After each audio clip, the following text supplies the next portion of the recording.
We're back with another episode of Average Joe Sports Talk. This is our high school review show.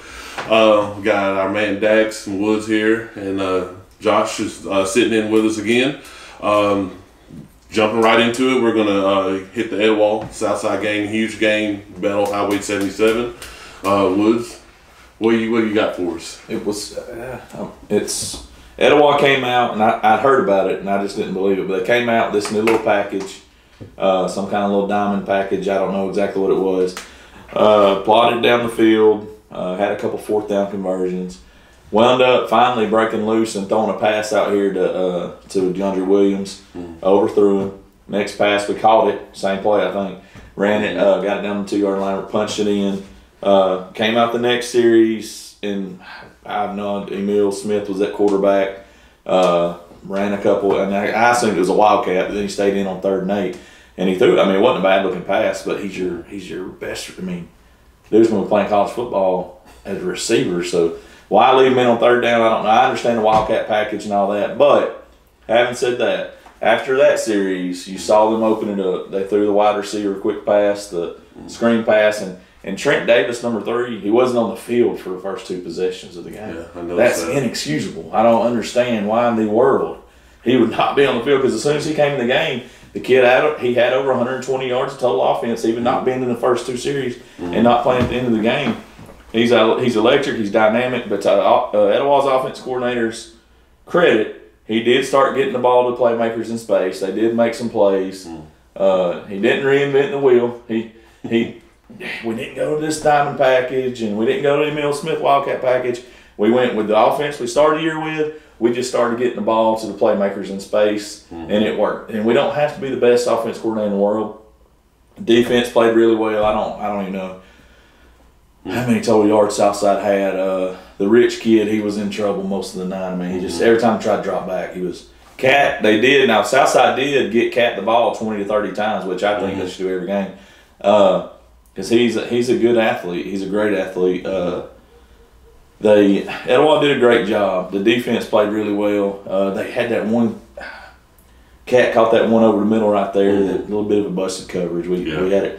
It was schemed up, and I know what was supposed to happen on that play, and it didn't happen. And that's okay. You're gonna have breakdowns like that sometimes. But they corrected it. Didn't allow them to push it into the end zone. And they were it was ones versus ones to almost the end of the game. I mean, neither team were. It was a good game to watch. I think Southside played a tough game. Yeah, they did. I don't think the score was indicative of actually how the game went. It did get out of hand. And once Etowah's defensive line and linebackers can pin their ears back, holy cow, dude. Their linebacker, 22, 33, Carter Dingler, those dudes, their linebackers are insane good. But anyways, I talk about their defense. Offense did a great job. Got the ball to playmakers in space, scored points. This is what we should be going forward, hopefully. Don't be afraid to do that next week against Fort Payne. And do it early. Let's not, we don't have to pound the ball. Why not jump out on somebody 14-0 and see what happens, And you know what? If we turn the ball over, guess what? We got one of the best defenses in the state. I agree. To play defense. So let's take a chance. Let's risk it. Let's get Trent Davis the ball more. Let's get Emil Smith the ball more. I mean, is it possible? Absolutely. I think, and the coaches may disagree with me, but I think after that first touchdown, we had you guys 3rd down, 4th down, you kept converting. I think it kind of took the wind out of the sails, but for the most part, I'm proud of the way our guys, didn't back down. They weren't scared, played all night, and they hit them in the mouth for the whole 48 minutes that the clock ran. So, I think that Etowah's obviously got an elite defense. We knew that going in, and I told everybody that, if we can do the right things, I think we have a chance of being successful. Well, we didn't do the right things. So, I think Etowah has a really good chance of being successful down the road. I don't see anybody on their schedule. I haven't seen their schedule, but after playing them, I don't see anybody that can beat them. And I haven't ever seen Etowah play this year. This was like Friday night was the first time I'd seen them in person. So definitely an elite defense, and I think they can go a long way. It's fun to watch these kids grow. One kid I can in particular say is Jamin Graham. There was a particular play where I think Southside ran a toss sweep to his side, and he blew it up 6 yards in the backfield. 2 years ago, as good as he was 2 years ago, he would have overran that play. He'd have crashed, and that play would have kicked outside and maybe gained, a few yards. But he's made the adjustment to play the run and the pass. It's fun to see him grow. That kind of stuff is fun to watch at high school football. We coach a lot of these kids, and then they go forward, and he's grown, and the coaching, he's been coached up, and the whole defense. And I'm like you. I mean, cool. Southside's not a bad team. They'll make the playoffs, but Etowah's just, I think they're a different breed this year, and that's It was a good game. I think after playing Etowah, you got to kind of really preach, and I can't say this for any other team, but if I was head football coach, you got to preach just moving on. You know what I'm saying? You can't continue to look back at Etowah. Now we got to focus on Helena and who we got Friday night. So I think that's what we're going to do today. We can all agree with Etowah, though. We need to be a pass first to set up the run kind of thing, because that's what happened with Trent Davis after we started passing the ball. The gaps got a little bigger. Let's not run and set up the pass. Let's pass, set up and run. My buddy Dusty Pierce and I talked about that for a while, and that guy's knowledgeable. But anyway, good job, Etowah. I'm glad for you. Good game. Offense coordinator, good job. Yeah. Finally give him a little bit of credit, right? It wasn't.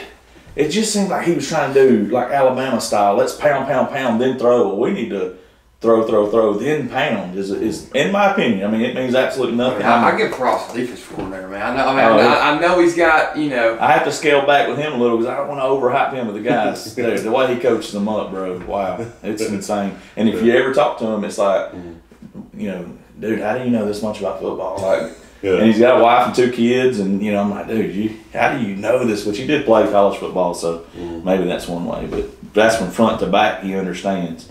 And he expects it, but the number one thing he gets, respect from his kids. Dude, they would go to battle for him right now. I'm not saying they wouldn't for offense coordinator, because they would him too. But I know the defense coordinator personally, and those kids would literally do anything for him. And that's the kind of relationship he has with them. Does a great job, and I'm assuming the whole coaching staff does. I just personally know him. So, but anyway. Okay. Good deal.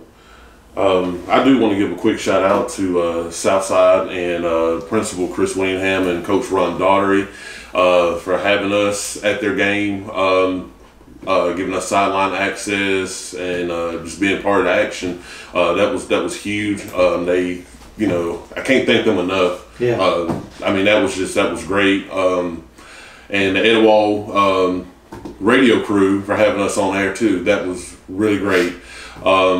We're going to take a short break. But I want to say also that I didn't stand over there because I didn't want to disrespect the South Side side. It wasn't. I appreciate greatly you guys being able to be over there, but I wouldn't disrespect Southside like that and was sending everybody Etowah stuff. That wouldn't have been right. That wouldn't have been the right thing to do. But it is great that Dax and Coach Daugherty and let them in like that. That was awesome. That's an awesome thing. All right, we're going to take a short break, and we will be back in just a moment. I do want to give a shout out to the Etowah radio crew, Jerry White and the crew for having us on air. That was looking forward to working with those guys and having them on the show and being on his show. That was a great experience all around. It was. I had a great time Friday night. Yeah. Next Kurt Herbstreit, man.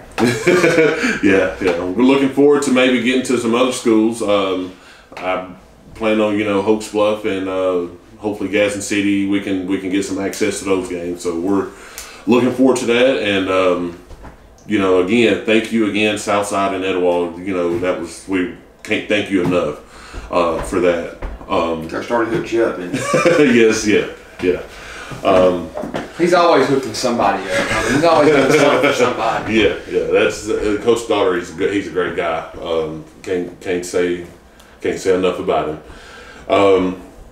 We're gonna hit a couple other scores from area teams real quick. Mohatchie pulled out a huge win over Westbrook. And I want to comment on that. I'm not trying to interrupt you, but okay. I was at Westbrook last year, and just to see that team come so far this year. I mean, last year I don't think they would have even been in a conversation with beating Mohatchie. And I'm really proud to say that I've been a part of that school before because Coach Mintz and everybody down there has done an amazing job. He took over a team midway through 2016, and look what he's turned them into. I think that they have a really good chance of going deep in the playoffs, being really successful. And I'm just really happy to see those guys finally their work finally pay off. Yeah, yeah, Because they've worked hard for a long time, and I think that they finally kind of got the payoff. yeah. And I think losing their best player from last year, to graduation, it's always tough, but you really can't tell it. I mean, Yeah, those guys, yeah. I just wanted to add that in there Yeah, because I think they needed. I think they had a late turnover late in that game that you know. But it's like I It's said, yeah. last season they wouldn't have even been in Right. a conversation with Coach Martin. Right, And right. this year they go out there and they could have beat them. Yeah. Yeah. Let's see, Hoax Bluff still rolling right along. I'm riding that Hoax Bluff train. They had went down to Anderson, beat them 28-18, a very good Anderson team, from what I understand. Anderson's not a slouch, so I think Anderson has probably played Hoax Bluff closer than anybody so far this season. So Yeah. that says a lot about Anderson and that team down there. But Hoax Bluff, I mean, they're rolling right along in 4A. I expected that. Yeah. Yeah, I think you'll see Etowah and Hoax Bluff continue to just keep on rolling. Yeah, I've looked at the North bracket for 4A and 5A, and I honestly, I said this last week, I don't see anybody in the North really giving Etowah some problems. Madison Academy possibly, and Russell's looking good right now, but I don't know. I don't see them, you know, until they get to the state championship. I mean, you got Briarwood, which Viger down in Mobile, they're looking pretty good, and they could knock Briarwood out, you know, in the playoffs in that South bracket. So, you know, Viger went and had a huge win over Jackson, which is a very well coached team in South Alabama. Blew them out at home actually 40-6. So, you know, I could be Viger and Etowah in the state championship. Can't say enough about that, and Hoax Bluff as well. I mean, I don't see anybody challenging them into the state championship, and that could possibly be UMS Wright. UMS Wright. Because they're rolling right along down there in the South too. You're giving those guys a lot of credit. Who's that? Both of them. Both of them? Got them going both to the state championship. Yeah. What, they're week 4? Yeah. Look, calm down. I know. I understand where you're coming from. I see Etowah obviously going deep in the playoffs, maybe even state championship, but I don't think you can really say. Well, I think Hoax Bluff. I mean, they could hit a hiccup. You know, I don't see Etowah hitting a hiccup, but you know, they hit a hiccup last season, and you know, I think they got to kind of try to avoid that. But putting in their head that they're going to the state championship already. I'm not an expert. I'm not an expert just from my opinion as of now. That's just how I feel about it. I just, I feel the same. I feel strong about Etowah, but Hoax Bluff, I don't know if they can pull it out or not. Wow. and like I said, I don't want to come on here and try to talk about other teams other than Southside, but I'm just saying I don't really know if you can say right now that those teams will be the same. I mean, it's, as of right now, I've seen both teams play in person. I mean, and they're both good football teams. Don't get me. Yeah, I don't want to fans to slam me, but and anything can happen in the playoffs. Anything can happen in the playoffs. You're gonna meet somebody just as good as you. So yeah, you know whether it's how you deal with it. I'm gonna tell you, I'm gonna go out on a limb, and I think a lot of people might go ahead and slam me for this, but I think we can go deep in the playoffs. If we can come together more as as the weeks go on, get better as the weeks go on, and even Coach Knowles said this, our quarterback has gotten better each week. Well, by week 11, you never know what could happen. So we're just looking at mentality. Anything can happen. I mean, Gadsden City did it a couple of years ago. They started out the season 1-4, and they ended up making the semifinals. I mean, so yeah, anything's possible. But we're going to move along. Speaking of Gadsden City, they lost a heartbreaker to Bob Jones Friday night. They another classic Gadsden City Bob Jones game up in Madison. Gadsden City led that whole entire game up until the fourth quarter. I listened to it on the radio. Even though I wasn't there, I was constantly, Josh will tell you, I was constantly checking Twitter for updates throughout the Southside game. And I listened to the last bit of radio, sat in my driveway actually and listened to it. Gadsden City, Bob Jones scored late. It went up 12-7, and Gadsden City got the ball back and drove down the field got to the 2-yard line, 4th down, 6 seconds left, and they could not punch it in. I hate that for those guys. I mean, they were really looking for that first win, and I think they're there. But that's a tough way to lose a game. That just shows that they still have some fight in them. That's a credit to the coaches. They're having a tough season to continuously get them up and ready to play every week. That's a credit to the coaching staff. People say what they want, but I think we have a fantastic coaching staff at Gadsden City, and I look forward to getting to one of their games in a couple of weeks, maybe. They're off this week, so that'll give them time to rest and heal and correct some problems and finish out the season strong and get a playoff berth. Moving on to another game, Hoover rebounded from their loss last week to Hewitt-Trussville. Went to Oak Mountain and beat them 48-20. Oak Mountain's not a slouch. Apparently they have a freshman quarterback that's already getting some looks from Power 5 schools, and Hoover did their thing. They kept him in the Oak Mountain triple option offense under control. They won big, and like I expected them to do. Pinson Valley. That's where I was headed next. Wow. Yeah. What was that? The number 2 and number 3. Number 2, number 3 in 6A. Yeah. Yeah. Wow. Pinson Valley gets a big win over Oxford. At Oxford. At Oxford. You've got a lot of talent in that game. Mm-hmm.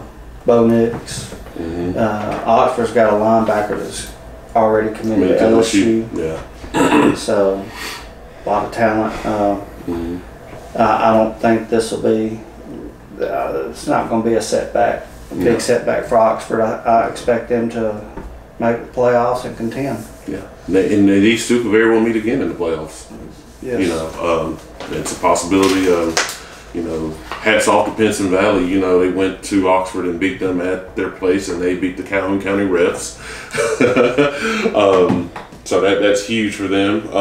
Another game, our man Bo did a live stream of this game. It was a huge national game. 2 highly ranked teams in the nation, Mater D and IMG Academy. Mater D pulled it out at home, 28-24. Yeah, I called that on Facebook. Yeah, I did as well. I felt like Mater Day being at home would play a little bit of a factor. I watched the live stream, and the referees, there's a few questionable calls. I don't know if it was all IMG Academy fans on there, but there was a lot of complaining about the refs. IMG had 2 ejections, right? I think so. And I still have yet to figure out what exactly happened on those. But it was a classic game. Wasn't on ESPN too, but it was here on Average Joe Sports Talk. It was. It was. So appreciate everyone that there was so many people on at one time. I was trying to read the comments, and it was just flying up. But really good game. Both teams will obviously compete for a state championship in their respective states. But I'd like to see them come over here and take on the Etowah Blue Devils. Let Carnell bring his team back to Attala. I didn't realize that till I watched the game. Yeah, I forgot. I forgot somebody mentioned that, and I was like, oh yeah, I think Jerry White did mention that. Yeah. When we were on the interview, that Carnell was a coach at IMG. He's running backs coach. So yeah, that would be an interesting matchup. IMG and Etowah. Wonder if we can make that happen some kind of way. But IMG will be coming back to Alabama to play Hoover last week of the season. I'm sure we'll probably be at that game.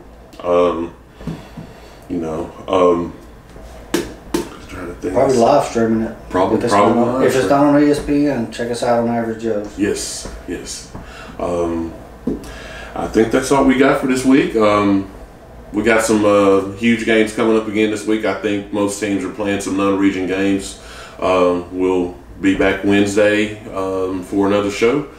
This is another episode of Average Joe Sports Talk. Remember to hit that like and subscribe button and hit the bell to get notifications when we upload new content. Have a great day.